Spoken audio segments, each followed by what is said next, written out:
Esto es Educación de la Web. Hoy vamos a hablar de un tema muy importante, un tema muy interesante que ha sido debate en las últimas décadas en la educación. Más o menos desde la década de los 60, de los 70, se viene hablando de la educación diferenciada y de la importancia de hacer una educación diferenciada y de darle una ayuda a los estudiantes de acuerdo a sus habilidades y de acuerdo a sus capacidades. Hoy tenemos una invitada muy especial. Ella es Joana Cardona. Es licenciada en Ciencias Sociales, es magíster en Psicología Educativa de la Universidad Libre. Joana, ¿cómo estás?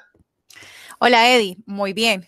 Tengo un dato adicional para darles y es que es mi hermana. Es una apasionada de la educación y pues bueno, nos vamos a dar cuenta que sabe mucho de esto. Joana, desde la década de los 70 entonces se viene hablando de la necesidad de dar una educación diferenciada a los estudiantes. Y los maestros del siglo XXI sabemos y tenemos claro que no todos los estudiantes aprenden de la misma forma y aprenden al mismo nivel y a la misma velocidad. Hay un meme que se volvió muy popular en los últimos años y es donde se ponen varios animalitos y les dicen que el examen es subir un árbol. Y pues ahí también hay un pez, hay un elefante, hay un león. Entonces, muy seguramente el león y el mono lo van a hacer correctamente, pero el elefante y los peces pues van a tener problemas. Traigo a colación este meme porque ha dado muchas vueltas últimamente por las redes sociales y en verdad, profes, es una invitación a la reflexión. Joa, cuéntenos un poquito entonces qué es el Learning Support. Muy cierto lo que dices del meme, Eddie. Lo que pasa es que queremos ver la educación como una tabla rasa. Entonces creemos que todos inician desde la misma parte, que todos arrancan de la misma parte y no es así. Los estudiantes son diferentes como los docentes somos diferentes. Entonces, comprendiendo esa diferencia, sabemos que muchos necesitan el learning support. Y este learning support no es nada más que un apoyo al aprendizaje. Por ejemplo, vamos a hablar de un autor que inspira mucho esta nueva ola del apoyo educativo, que es Benito en el 2009, que él empieza a decir, a dar una clasificación acerca de las estrategias de aprendizaje y llega a una conclusión, y es que entre todas las estrategias de aprendizaje que se dan, hay una que tiene que ser específica para los estudiantes y es una estrategia de apoyo al aprendizaje. Y comprendiendo esto, podemos decir que el Learning Support es para todos los estudiantes que necesiten reforzar ciertas áreas o ciertas materias específicas. Ok, entiendo. Entonces, vamos a la realidad del aula. Yo tengo un grupo, mi grupo, y en mi grupo es totalmente heterogéneo, como son los grupos de todos los profes que escuchan este podcast. En él vamos a encontrar estudiantes con algún diagnóstico clínico, pues usted sabrá, tú sabrás más de eso que yo, con algún diagnóstico clínico y de pronto algunos estudiantes con dificultades visuales o auditivas. El Learning Support y estudiantes que simplemente son de procesamiento más lento que el resto de sus compañeros y estudiantes que simplemente sin un diagnóstico clínico podemos decir que se les dificulta el aprendizaje, en especial de las matemáticas o del lenguaje, que son los que más encontramos como problemática en las aulas. ¿El Learning Support nos puede ayudar a llegar a todos esos estudiantes o hay poblaciones específicas a las cuales podemos llegar a partir de las discusiones de Learning Support? Mira, Eddie, el Learning Support puede ayudar a cualquier tipo de estudiante. Si los docentes y los padres de familia identifican que se necesita una ayuda, le puede ayudar a las personas, a los niños que tengan algún tipo de discapacidad, puede ser desde sensorial hasta cognitiva e inclusive un chico que esté atrancado como una materia, como nos ha pasado a muchos de nosotros alrededor de la vida. Personalmente me pasa con las matemáticas y ahí vemos uno de los principios de este learning support, de este apoyo al aprendizaje, y es incrementar la motivación, Eddie.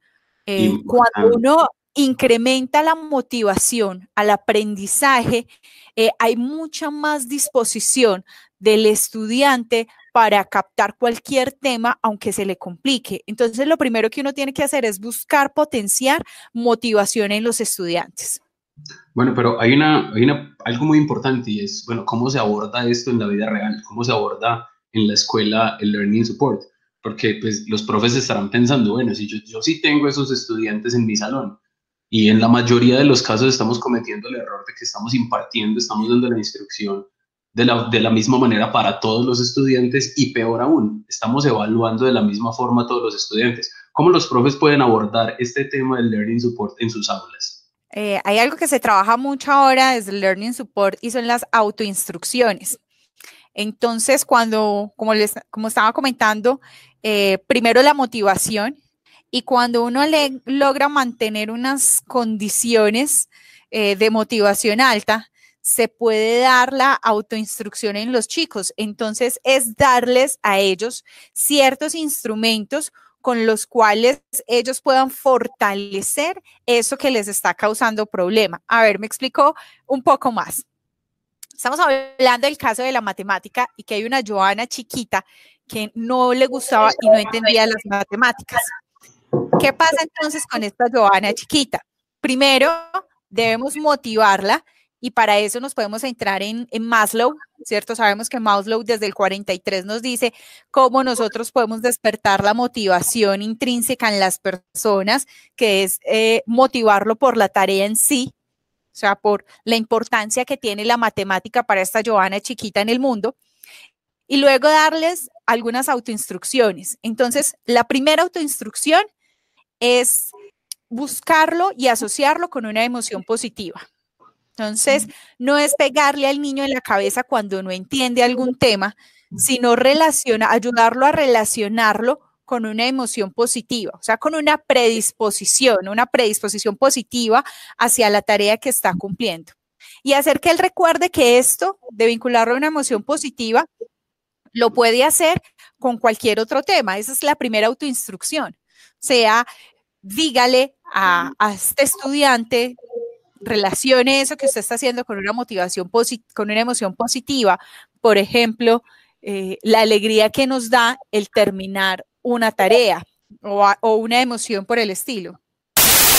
Bueno, desde más o menos desde los 80, y recuerdo los trabajos de Caravita a principios de los 90 cuando decía, bueno, la importancia de las emociones, y los profesores, los maestros del siglo XXI sabemos que las emociones están presentes en el aula y que tenemos que tenerlas en cuenta, que ya en este momento no solamente vamos a educar a estudiantes en ciencias sociales, en ciencias naturales, en matemáticas, sino que los estamos educando como personas y que estas emociones son supremamente importantes. Y dentro de los trabajos, dentro de esto, Caravita dice, identificamos las emociones de los estudiantes para poder enfocar la motivación dentro de estas instrucciones.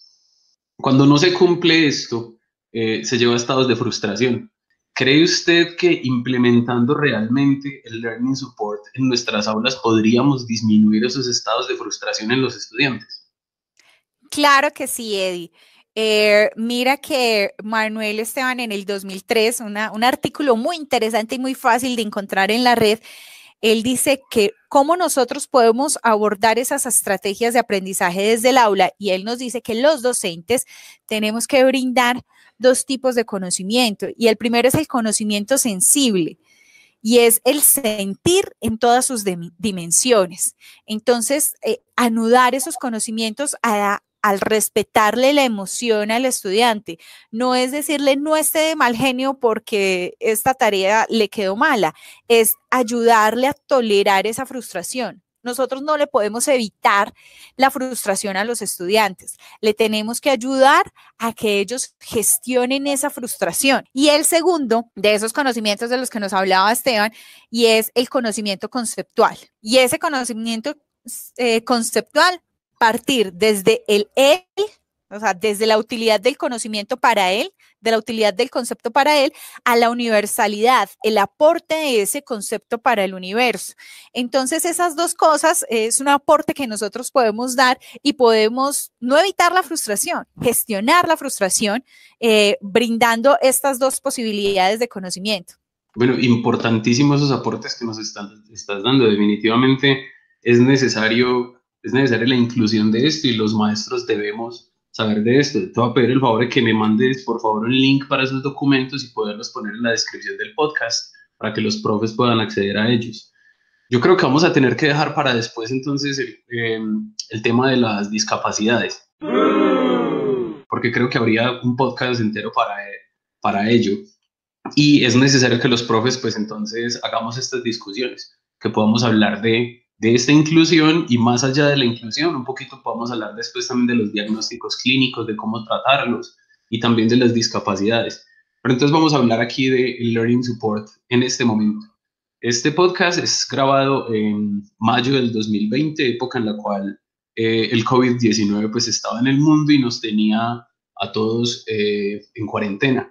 Los colegios, las universidades y las escuelas tuvieron que ir a hacer trabajos virtuales, hacer teletrabajo desde la casa, convertimos nuestro hogar en nuestra aula de clase. Joa, cuéntanos algo acerca de esto, acerca del Learning Support en esta época, en la virtualidad.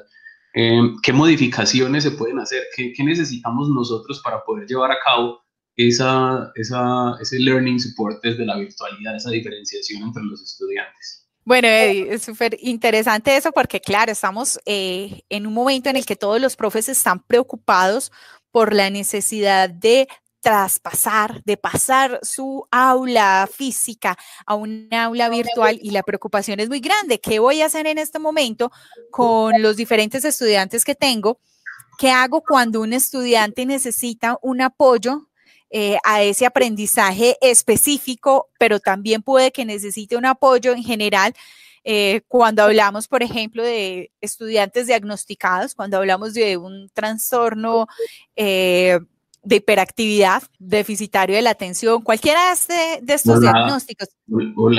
Este diagnóstico clínico que es semiótico, donde los signos se confunden, donde ven las palabras al revés y las escriben al revés. Claro, una dislexia, una disgrafia, una discalculia, bastante complejo para tratar en este momento. ¿Qué es lo primero que nosotros necesitamos comprender? Que no podemos simplemente pasar el discurso que nosotros verbalizamos en el aula a una guía escrita. No, eso es bastante complejo porque cuando nosotros estamos hablando, hacemos gestos en los que apoyamos más esto o lo otro, ponemos acentos, movemos las manos y los niños, todos nosotros, inclusive todos nosotros integramos todos estos movimientos y el cerebro lo decanta como en un conocimiento. Acá solamente tiene o lo que ve o la voz. Si nosotros trabajamos y tenemos la fortuna de trabajar por un classroom y podemos estar con ellos directamente, entonces utilizar estrategias que mantengan la concentración, o sea, no pasar el discurso de la hora a un classroom, sino utilizar, pueden ser juegos o estrategias, por ejemplo, preguntas y pasar la pelota. Entonces, si todos los niños están ahí en el classroom, yo puedo hacer una pregunta cualquiera y después le digo, y le paso la pelota a tal persona. Y ese niño debe contestar y después pasarle la pelota a otro. Y así vamos buscando la interacción entre ellos. O podemos jugar con ellos a la búsqueda del tesoro y les decimos que necesitamos cierta lista de objetos y ellos la deben traer. O preguntarles simplemente cómo se sienten el día de hoy e iniciar con eso la clase. Esos pueden ser algunas modificaciones que hacemos dentro de este medio, de este Meet, puede ser dentro de todo el e-learning que nosotros encontramos. En eso podemos apoyar nosotros, pero si lastimosamente no tenemos la oportunidad de estas aulas virtuales y lo estamos haciendo a través de guías como muchos profesores o lo estamos haciendo a través de del M-Learning, que es los móviles, los celulares. Si lo estamos haciendo a través de eso, entonces pongámonos en el lugar de los niños, pensemos mucho en la empatía, no actividades que sean una carga para ellos, sino actividades que le brinden cierta alegría y que le brinden al mismo tiempo contacto con el docente. Al final una frasecita que los conecte, un chiste o algo común que se dice en el aula que los pueda volver a ellos a conectar. Estamos diciendo entonces que el mayor error que podría cometer un profesor al momento de llevar su clase a los entornos virtuales, y no es solamente por este momento, el mayor error entonces del profesor es simplemente traspasar lo que hace en el salón de clase a ir a hacerlo frente al computador. y que es necesaria entonces todas estas modificaciones de las que nos estás hablando, que son bastante importantes. Esto es lo que se conoce como acomodaciones en Learning Support. Les voy a recomendar también, profes, un video que me envió mi amigo Alejandro Morales, un colega licenciado en Biología y Química, que lo pueden encontrar en YouTube. Es un TEDx de Hernán Aldana, y él nos habla de esas variaciones en el tono de la voz y nos habla de esas variaciones en el estilo de la clase para poder mantener la concentración de los estudiantes, y es aplicado también a los entornos virtuales. Muy importante esto para que lo recordemos. Sabemos que en el aula de clase no solamente están los profesores y los estudiantes, sino que hay un contexto a su alrededor y que los padres de familia son un recurso bastante importante y que debemos tener en cuenta. ¿Qué aporte podemos hacer los profesores y qué aporte pueden hacer los padres de familia a estas acomodaciones para poder llegar a esa educación diferenciada, ese Learning Support? Claro, Eddie. Después de que nosotros identificamos que un estudiante necesita Learning Support, que necesita ese apoyo al aprendizaje extra, muchos teóricos han señalado que el Learning Support es responsabilidad casi que de los padres, porque al hacer el apoyo al aprendizaje, los padres deben estar muy involucrados. Cuando los padres, ya sea que contraten o ellos mismos decidan adentrar, profundizar más bien en las necesidades que tienen estos estudiantes, entonces nosotros encontramos que se puede generar una enseñanza individual. Entonces yo, profe, que voy a hacer Learning Support, estoy centrado en el estudiante que tiene cierta dificultad, estoy centrado absolutamente en este estudiante. Como podríamos decir nosotros, es como una marcación 1-1. Entonces está un estudiante y un docente o un padre de familia. Lo segundo es la complementariedad de la escuela. Cuando los padres deciden acompañar, se puede vincular muchísimo a la escuela, como comprender los contenidos o poder decir frases como, ¿te acuerdas lo que dijo el profesor? Tal y tal cosa, puso este ejemplo muy bien, nosotros lo vamos a desarrollar así, o sea, complementar los padres con lo que se está haciendo en la escuela. Que esto mismo se da, pues, y se ve mucho en la preparación para los exámenes, en una ocupación del tiempo libre. No podemos pretender abarcar todo el tiempo de los estudiantes y que todo el tiempo estén ocupados estudiando, pero sí podemos ocupar ciertos espacios del tiempo libre en este Learning Support. Eso por parte de los padres. Ahora por parte de los profesores, lo más importante y lo que tú nombras mucho en los podcasts es la reflexión. Oh, yeah. Si el docente reflexiona sobre su quehacer y reflexiona sobre sus 30 estudiantes, sus 20 estudiantes que tenga en el aula, si reflexiona frente a eso, logra identificar cuáles son esos que necesitan un apoyo especial y lograr modificar, hacer esa acomodación para sus estudiantes, hacerla en general y que los esté realmente incluyendo a ellos, a quienes lo necesitan. Definitivamente, esto nos recuerda también un podcast pasado cuando hablábamos de las unidades didácticas, que son estructuras en las que podemos organizar el proceso de aprendizaje y que normalmente al inicio lo que hacemos es plasmar en esa unidad didáctica una identificación de obstáculos que los estudiantes pueden tener y que la mayoría de las veces nos dedicamos a los obstáculos cognitivos de lo que saben los estudiantes, pero muy pocas veces nos dedicamos a esos obstáculos emocionales, a esos obstáculos clínicos o simplemente a esos obstáculos actitudinales que nos pueden llevar a la frustración a un estudiante. Parece muy importante esto. Profe, ¿cómo los profes que escuchan este podcast pueden acercarse al Learning Support? ¿Dónde pueden aprender más? ¿Dónde pueden leer? ¿Qué videos pueden ver? Si tienen algunas recomendaciones para ellos. Pues hay muchos artículos, te voy a pasar los artículos que son como ABC del Learning Support, como de dónde viene, cuáles son las estrategias que se pueden emplear. Lo más importante después de la reflexión es buscar mucha imaginación y empatía, eso sobre todo. Recursos en línea hay bastantes disponibles, solamente escribiendo Learning Support en un buscador encontramos algunos, te voy a pasar algunos artículos que pueden ayudar, pero también algunos que pueden ayudar a los padres, ejercicios, juegos, conectarse con el estudiante, conectarse con sus hijos, ayuda bastante. Muy bueno, me parece genial esto porque es algo de lo que nosotros los profes no hablamos y es algo que desde el kinder hasta la universidad debemos tener en cuenta. Entonces, profes, la invitación es esa. La invitación es a que no demos una clase simplemente por darla, y que pensemos en que todos esos estudiantes que tenemos en nuestras aulas son diferentes y cada uno de ellos tiene necesidades diferentes y que nosotros como docentes debemos estar comprometidos con esas necesidades. Profe, no sé si tienes algo más para adicionar. Quedas completamente invitada para el próximo podcast para que hablemos sobre las discapacidades, porque en todas las instituciones tenemos estudiantes con discapacidades y es muy poca la formación que tenemos en este campo, y pues siempre es bueno contar con un especialista como tú para que nos dé las recomendaciones. Entonces, si tienes una reflexión final o algo para darle a los profes. Claro que sí, comprometidísima para que en una próxima ocasión nos sentemos a hablar acerca de ahí sí las discapacidades y los diagnósticos y cómo atenderlos en el aula.